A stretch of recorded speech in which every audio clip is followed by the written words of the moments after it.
అనేక మంది చర్మంపై బ్లాక్ హెడ్స్ తో ఇబ్బంది పడుతుంటారు. చర్మంపై చిన్న సైజులో వచ్చే నల్లని కురుపులు, మచ్చలు ఎంత తొలగించినా మళ్ళీ వస్తుంటాయి. డెడ్ స్కిన్ చర్మం రంధ్రాలను పూడ్చడం వల్ల బ్లాక్ హెడ్స్ వస్తాయి.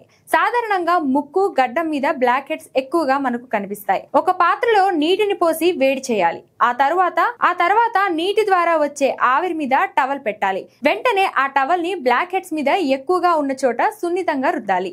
ఈ విధంగా 3 సార్లు చేస్తే బ్లాక్ హెడ్స్ నుంచి ఉపశమనం కలుగుతుంది. చిక్కని పెరుగు, శనగపిండి, కాఫీ పౌడర్ పేస్ట్ లా చేసి ముఖానికి పెట్టాలి. ఈ మిశ్రమాన్ని బ్లాక్ హెడ్స్ మీద రాసి సున్నితంగా మసాజ్ చేసుకోవాలి.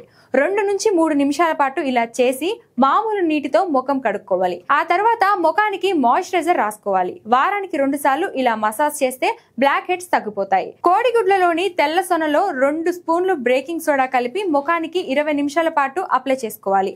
ఆ తర్వాత సున్నితంగా మసాజ్ చేసుకోవాలి. మసాజ్ తర్వాత గోరువెచ్చని నీటితో ముఖాన్ని కడుక్కోవాలి. దీన్ని వారానికి 1 లేదా 2 సార్లు చేసుకోవచ్చు. పుదీనా ఆకుల పేస్ట్ తో కూడా బ్లాక్ హెడ్స్ ని ఈజీగా దూరం చేయొచ్చు. ముందుగా పుదీనా ఆకులను, చిటికెడు పసుపును నీటిలో వేసి బాగా మరిగించాలి. ఆకును మెత్తగా చేసి ముఖానికి రాసి కాసేపు అలాగే వదిలేయాలి. ఆ తర్వాత చేతులతో శుతిమెత్తంగా మసాజ్ చేయాలి.